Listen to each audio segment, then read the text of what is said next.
ఇంటిని సమర్పిస్తున్న వారు తెలంగాణలో అతి తక్కువ ధరలలో మీరు కలలు కన్న ఇంటిని నిర్మిస్తున్న ఏకైక సంస్థ సన్షైన్ ఇన్ఫ్రా 9069069333.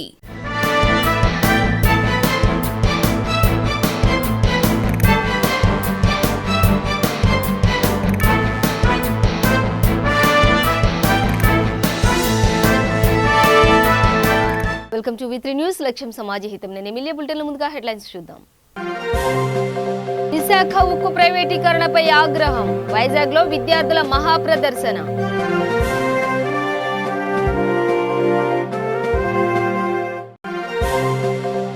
గూడూరులో ఘనంగా అవతరణ దినోత్సవం. మహనీయుల మార్గంలో నడవాలన్న ఆర్డీఓ.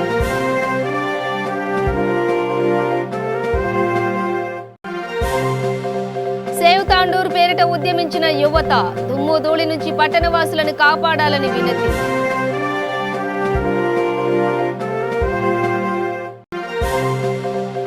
ఆర్టీసీ ఆసుపత్రిలో ఐసీయూ యూనిట్ ఎమర్జెన్సీ వార్డ్ ప్రారంభించిన సంస్థ MD chairman.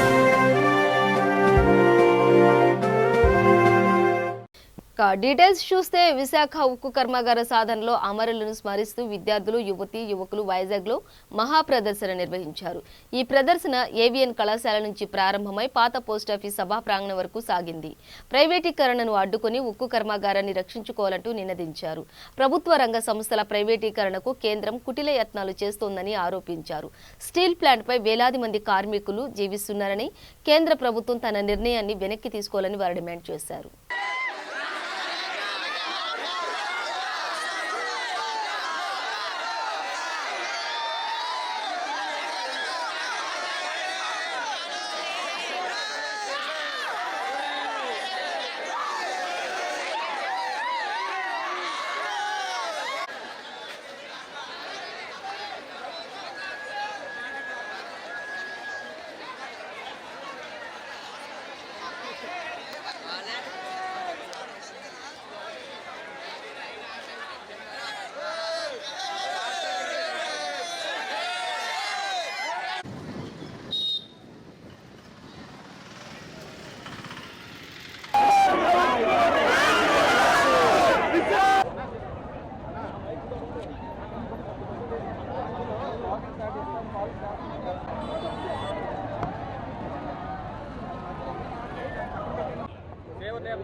So we are here to exchange our solidarity with the steel plant movement.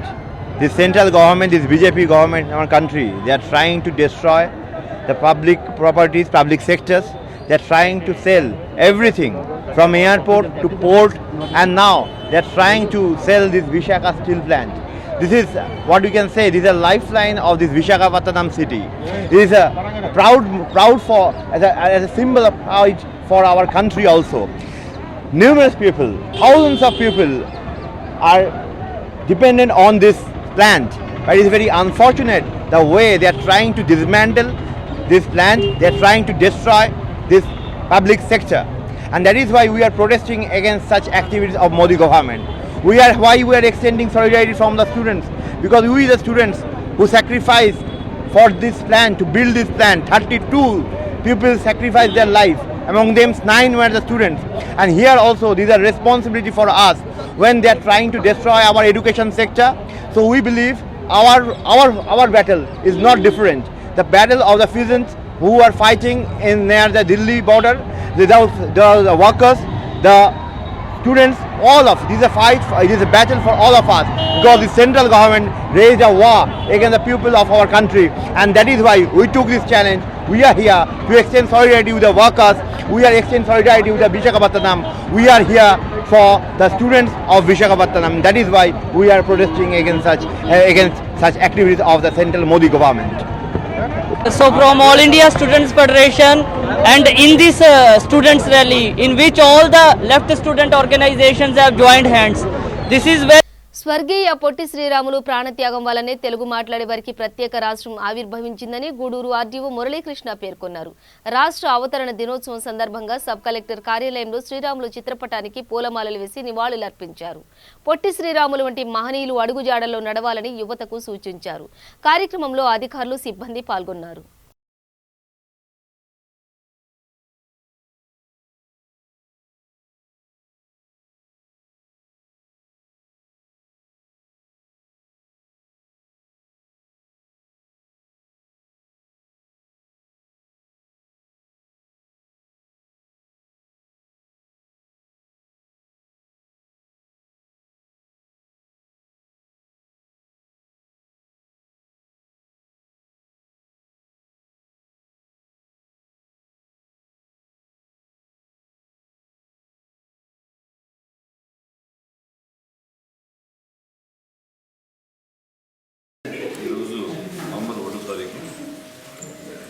ప్రభుత్వ ఆదేశాల మేరకు రాష్ట్ర వ్యాప్తంగా రాష్ట్ర దినోత్సవాలు ప్రతి కార్యాలయంలో కూడా జరుపుకోవడానికి ఆదేశాలు. ఈరోజు సబ్ కలెక్టర్ ఆఫీసు గూడూరులో శ్రీ కీర్తిశేషులు పొట్టి శ్రీరాములు గారిని స్మరించుకుంటూ ఆంధ్ర రాష్ట్రానికి పాటుపడిన వారిని ఒకసారి గుర్తు చేసుకుంటూ వారికి నివాళులు అర్పించడం జరిగింది. ఆర్టీసీ చౌరస్తాలోని ఆర్టీసీ ఆసుపత్రిలో ఐసీయూ యూనిట్, ఎమర్జెన్సీ వార్డు అందుబాటులోకి వచ్చాయి. వీటిని సంస్థ MD Sajjanar, RTC chairman Bajireddy Govardhan ప్రారంభించారు. కార్యక్రమంలో పలువురు సిబ్బంది పాల్గొన్నారు.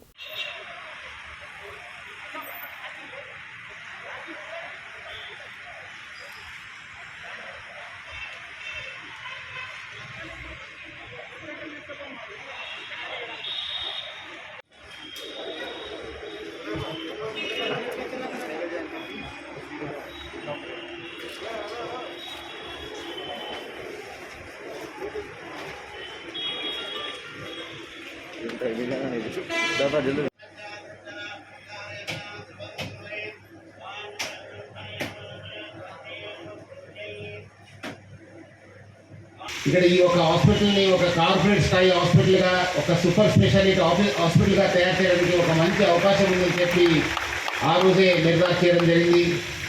ఇమీడియట్లీ మన ఆఫీసర్స్, ఈడీస్, మన సీఎంఓ గారు అందరి టీమ్స్ మెంబర్స్తో కూడా మీటింగ్ చేయడం జరిగింది. ముఖ్యంగా తాండూరు పట్టణం దుమ్ముమాయంగా మారడంపై యువత గ్రహించింది. శివాజీ చౌక్ నుంచి అంబేద్కర్ కూడలి వరకు ర్యాలీ నిర్వహించింది. రహదారులు బాగు చేయాలని డిమాండ్ చేసింది. సేవ్ తాండూర్ అనే నినాదంతో రాజకీయ పార్టీలకు అతీతంగా తాండూరు యువకులు ధర్నా కార్యక్రమం నిర్వహించారు. ఎమ్మెల్యే క్యాంపు కార్యాలయం ముట్టడిస్తామని హెచ్చరించారు. పోలీస్ స్టేషన్ సర్కిల్లో రోడ్డుపై బైఠాయించి నినాదాలు చేసి నిరసన వ్యక్తం చేశారు.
ఇబ్బంది పడుతున్నాం. పిల్లలకి అసిస్టెంట్లు అవుతున్నాయి, ఆరోగ్యాలు ఖరాబ్ అవుతా ఉన్నాయి, చలికాలం వస్తూ ఉన్నది, ఆశ్రమానికి చాలా ఇబ్బంది పడతారు. ప్రజలు రోడ్డుకి ఉంటారు కాబట్టి పిల్లలు చెప్తున్నాం, save Kandur, save Kandur, save Kandur, save Kandur, justice. కేంద్ర ప్రభుత్వాన్ని ఒప్పించి వడ్లు కొనుగోలు చేసేలా చూస్తామని మంత్రి హరీష్ రావు అన్నారు. సిద్దిపేట జిల్లాలో వానాకాలం ధాన్యం పంట కొనుగోలు కోసం 396 కొనుగోలు కేంద్రాలను ఏర్పాటు చేశామన్నారు. సిద్దిపేట వ్యవసాయ మార్కెట్ యార్డ్లో ధాన్యం కొనుగోలు కేంద్రాన్ని ప్రారంభించారు. ధాన్యం ఎక్కువగా ఉన్న చోట కొనుగోలు కేంద్రాలను ఏర్పాటు చేశామని అన్నారు. యాసంగిలో పారా బాయిల్ రైస్ కొనుగోలు చేయమని చెప్పడం సరికాదని అన్నారు. ఈ విషయాన్ని కేంద్రం పునఃసమీక్షించాలని అన్నారు.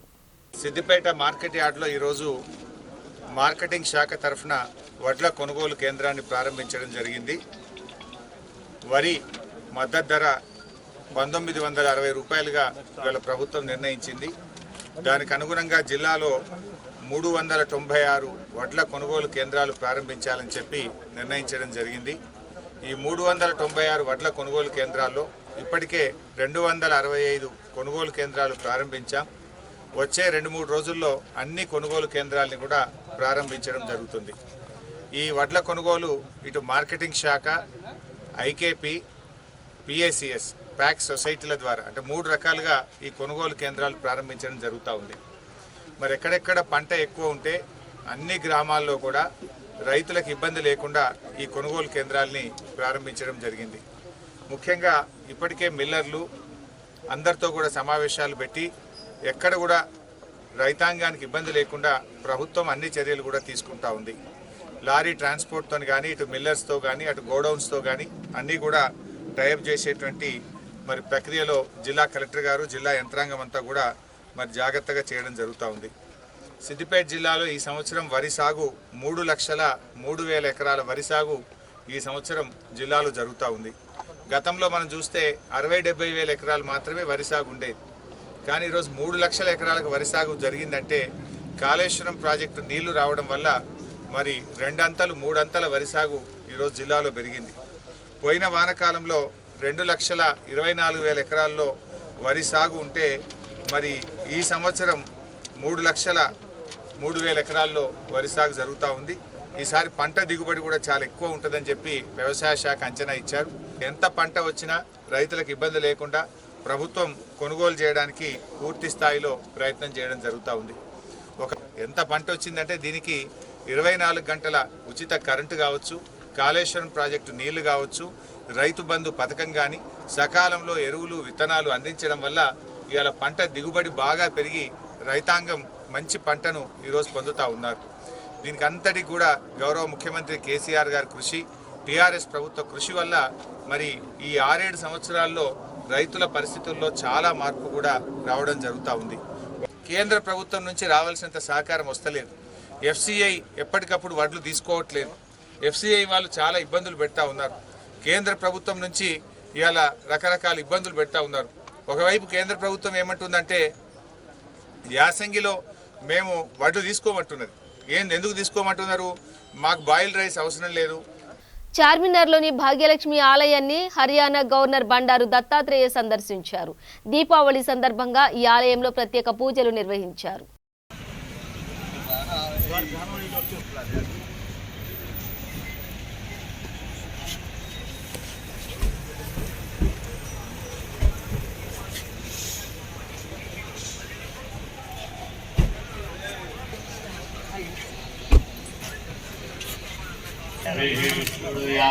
देव भद्रं पश्येमाशभृजतराः विस्तरावकुं सस्तनोभिर्वसेमहि देवहितं यदायु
కొద్దిగా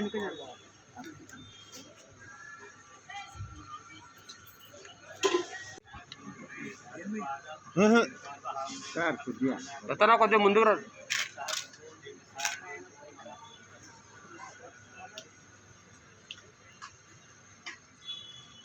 సార్ మీరే సార్.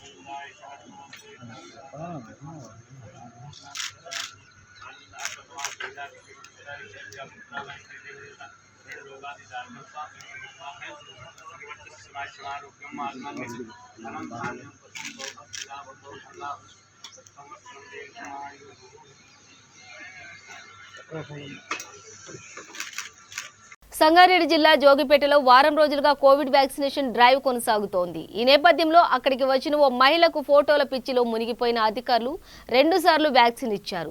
దీంతో సదరు మహిళ ఆందోళన చెందింది. దీనిని గమనించిన బాధితురాలి కూతురు నస్రీన్ వైద్య అధికారులను నిలదీసింది. విషయం తెలిసిన ఆందోళన జోగిపేట కమిషనర్ నిర్మలారెడ్డి హుటాహుటిన మహిళను తన కారులో ఎక్కించుకుని వెంటనే ప్రభుత్వ ఆసుపత్రిలో బాధితురాలని చేర్పించింది. ఒకేసారి 2 కోవిడ్ వ్యాక్సినేషన్ తీసుకున్న సబేరా బేగంను వైద్యాధికారులు 24 గంటల పాటు పర్యవేక్షణలో ఉంచారు. ప్రస్తుతం ఆమె పరిస్థితి నిలకడగానే ఉన్నది.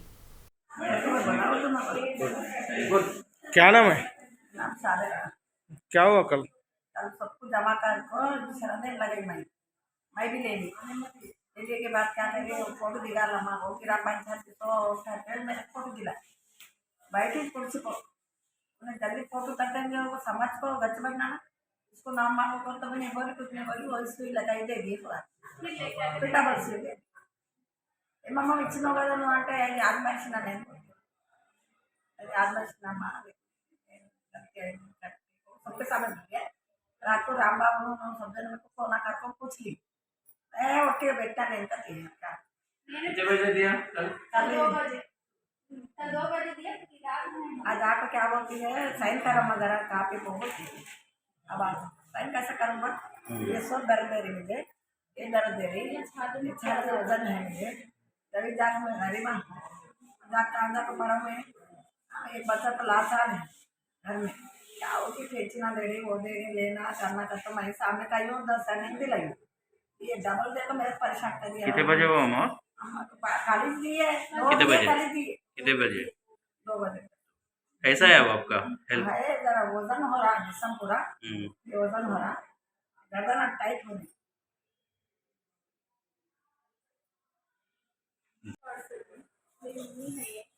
और कल क्या करे कल 2 बजे आए इंजेक्शन लेके पूरे घर को बोले आके इंजेक्शन ले बोल के मेरे 4 सिस्टर्स है 4 सिस्टर्स में से 3 सिस्टर्स इंजेक्शन किए हम वहाँ इंजेक्शन लेके क्या करे मेरी मम्मी ले लिए महिले वाले पूरे जने ले लिए इंजेक्शन पूरे जने ले लिए बाद क्या करे म्यूनसिपल के सार बोले मेरे को पूरे जने ले लेके चले गए बाद पूरे जनों को बुलाओ फोटो लेना है बोले मैं जस्ट ऐसा लेके फोटो ले रही इन ऑलरेडी फर्स्ट ले लिए थे इंजेक्शन लेके क्या करे वो फिर से सिरेंज भर लिए रेडी कर लिए तो कविता मैडम सिस्टर फिर सिरेंज भर लेके क्या करना मालूम फिर बुलाया उनको बुला के ये चेयर पे तुम बैठो बड़े है ना तुम बैठो अनमेरिड है बोले ना उठा दो इनको बिठाओ बोले फर्स्ट ले लिया फिर कविता मैडम को नहीं मालूम होती फिर लेके ऐसा डायरेक्ट दे दिया खत्म इंजेक्शन डबल दे दिया। कैसा है आपका मम्मी का हेल्थ? अब मम्मी को तो हेल्थ मैं बता नहीं सकती लॉन्ग कुछ नहीं बोल रही उनको रात से तो गर्दना पूरे टाइट हो गए आँखा भी लाल हो गए इसमें दर्द आ रहा बोल के बोल रहे हो हैवर तो बहुत घुसी ही है उनको कुछ होता नहीं होता क्या भी डॉक्टर कुछ नहीं बोल रहे कुछ नहीं होता खाली तसल्ली दे रहे हो तसल्ली दे रहे क्या होता किसको पूछना कुछ भी हमारे को नहीं हुआ। जी मेरा नाम नसीम है।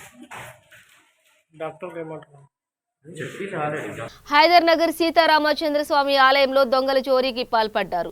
3 హుండీలను పగలగొట్టారు. ఓ హుండీని ఎత్తుకెళ్లారు. ఆలయం పక్కనే ఉన్న ఓ ఇంటి గోడపై నుంచి ఆలయంలోకి ప్రవేశించిన దొంగలు హుండీలోని సుమారు 45,000 రూపాయల నగదు ఎత్తుకుపోయారని కాలనీ అసోసియేషన్ అధ్యక్షుడు తెలిపారు. సమాచారం అందుకున్న పోలీసులు కేసు నమోదు చేసుకుని దర్యాప్తు చేపట్టారు.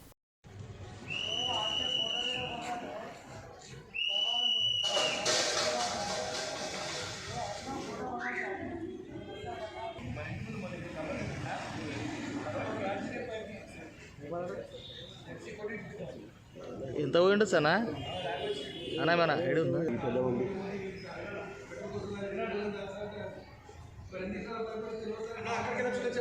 అదే అటుకెళ్ళి వచ్చారు కదా హాట్లోకి దీంట్లోకి వెళ్ళి వచ్చారు. దీనికి స్టూల్ వేసుకొని దీంట్లో దుంకి ఇది డిచ్చర్కి వెళ్ళి వచ్చి దుంకి ఈ తాళమాల కొట్టారు. ఈ తాళమాల కొట్టింది, ఈ ఉండీలు వల్ల కొట్టిండు.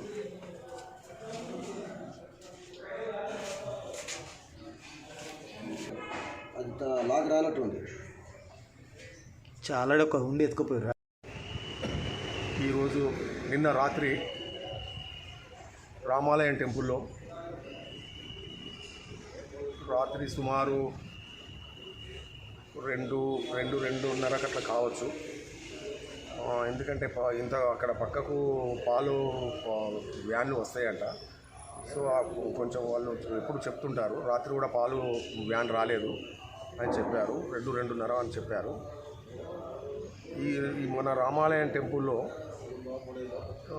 దగ్గర ఒక ఉండిలో ఒక 45,000 నుండి 50,000 వరకు అంచనా ప్రకారం ఉండొచ్చు. ఉండిలో 4 ఉండిలలో 3 ఉండిలు మాత్రం పగలగొట్టేశారు, ఒక ఉండి తీసుకొని వెళ్ళిపోయారు. మన చుట్టూ గ్రిల్స్ ఉన్నాయి. అక్కడ మన టెంపుల్ పక్క పొంటి ఒక ఇల్లు ఉంది, నరేందర్ రెడ్డి అనే వాళ్ళ ఇల్లు ఉంది. ఆ ఇంట్లోకి వెళ్ళి వచ్చి ఏరియా స్టూలు సంథింగ్ ఏదో వేసుకొని దాని నుండి గోడ లోపలికి వచ్చారు. లోపలికి వచ్చేసి మొత్తం పగల కొట్టేసి. రాజధాని రైతులు చేపట్టిన మహాపాదయాత్రకు టీడీపీ సంపూర్ణ మద్దతు పలికింది. ఈ విషయాన్ని ఆ పార్టీ రాష్ట్ర ప్రధాన కార్యదర్శి మాజీ మంత్రి దేవినేని ఉమా మహేశ్వరరావు వెల్లడించారు. ఈ యాత్రకు కార్యకర్తలు, నాయకులు పాల్గొని అండగా నిలవాలంటూ పిలుపునిచ్చారు. రైతుల పాదయాత్ర విజయవంతం కావాలని మనస్ఫూర్తిగా కోరుకుంటున్నానని అన్నారు. రైతుల మహాపాదయాత్రకు భద్రత కల్పించాల్సిన బాధ్యత ప్రభుత్వంపై ఉందని తెలిపారు. 685 రోజులుగా రైతులు ఉద్యమం చేస్తుంటే నిమ్మకు నీరెత్తినట్లు వ్యవహరించడం సిగ్గుచేటని అన్నారు. రాజధాని నిర్వీర్యమైన కారణంగా రాష్ట్రం అప్పుల ఊబిలో చిక్కుకుపోయిందని అన్నారు. అమరావతి సంపదను ఉపయోగించుకుంటే ఎలాంటి అప్పులు తేవలసిన అవసరం లేదని అన్నారు. 2 లక్షల కోట్ల సంపదను బూడిదపాలు చేశారంటూ మండిపడ్డారు.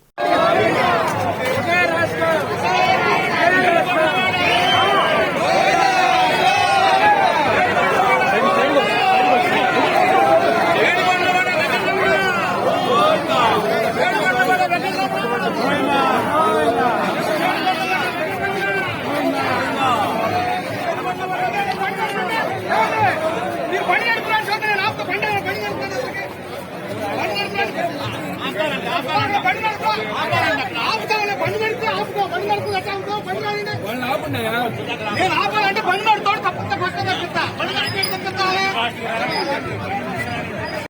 అమరావతి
ప్రగతి భవన్ ను యూత్ కాంగ్రెస్ నాయకులు ముట్టడించారు. దీంతో కొద్దిసేపు ఉద్రిక్తత నెలకొంది.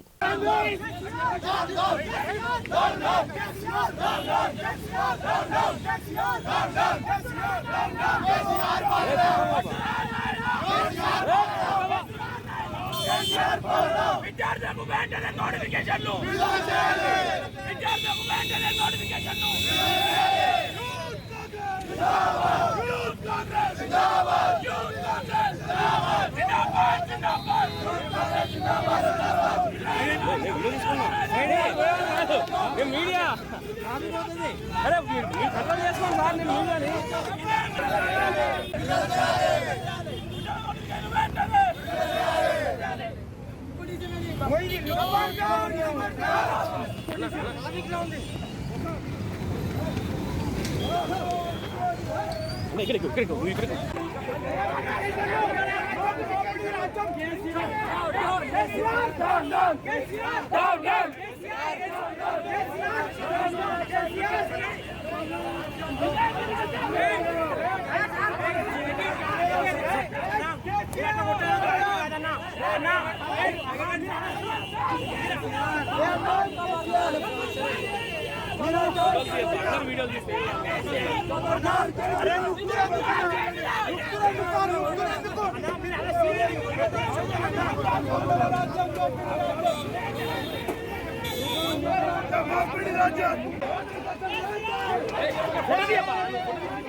మీరు వెళ్ళండి అబ్బా, మీరు వెళ్ళండి, నేను మీడియా వాళ్ళు పంపించుకోండి. వాళ్ళు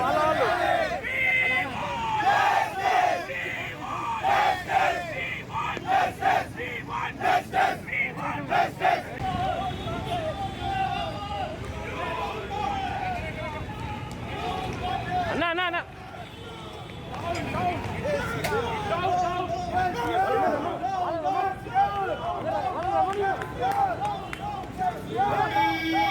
క్రీడలలో ప్రతి ఒక్కరూ రాణించాలని కోదాడ శాసనసభ్యులు బొల్ల మల్లయ్య యాదవ్ అన్నారు. మునిగాల మండల కేంద్రంలో అంబేద్కర్ యూత్ ఆధ్వర్యంలో నిర్వహించిన జిల్లా స్థాయిలో క్రికెట్ టోర్నమెంట్ను ప్రారంభించారు. ఈ సందర్భంగా మాట్లాడుతూ క్రీడలు మానసిక ఉల్లాసాన్ని పెంపొందిస్తాయని అన్నారు. కార్యక్రమంలో టీఆర్ఎస్ నాయకులు సుంకర అజయ్ కుమార్, నల్లపాటి శ్రీనివాస్, తోగారు రమేష్, సర్పంచ్ చింతకాయల ఉపేందర్ పాల్గొన్నారు.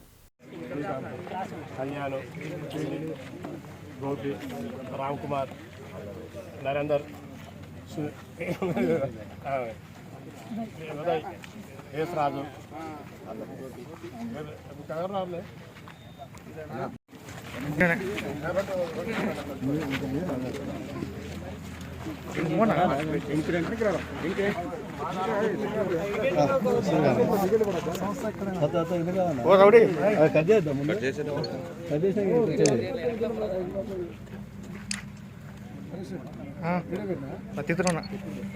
తిత్తులే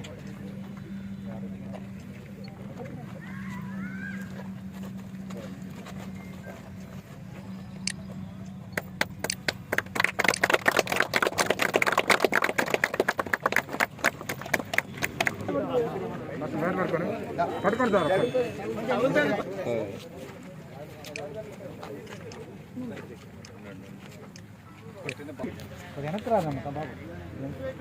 జీవి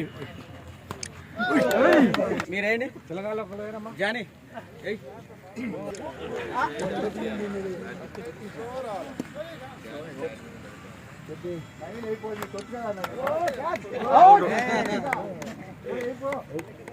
బులెటిన్ ముగించే ముందు హెడ్లైన్స్ మరోసారి. విశాఖ ఉక్కు ప్రైవేటీకరణపై ఆగ్రహం, వైజాగ్లో విద్యార్థుల మహాప్రదర్శన.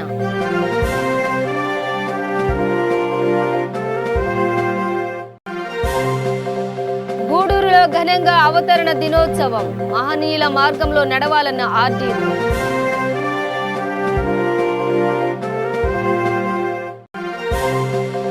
సేవ్ తాండూర్ పేరిట ఉద్యమించిన యువత, దుమ్ము ధూళి నుంచి పట్టణవాసులను కాపాడాలని వినతి.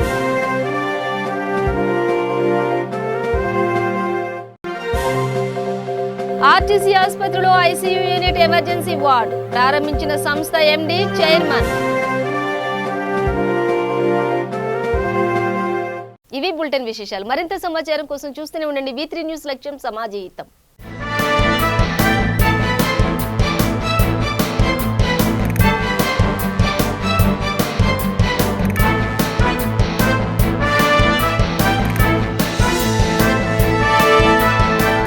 ఈ బులెటిన్ ని సమర్పిస్తున్న వారు తెలంగాణలో అతి తక్కువ ధరలలో మీరు కలలు కన్న ఇంటిని నిర్మిస్తున్న ఏకైక సంస్థ సన్షైన్ ఇన్ఫ్రా 9069069333.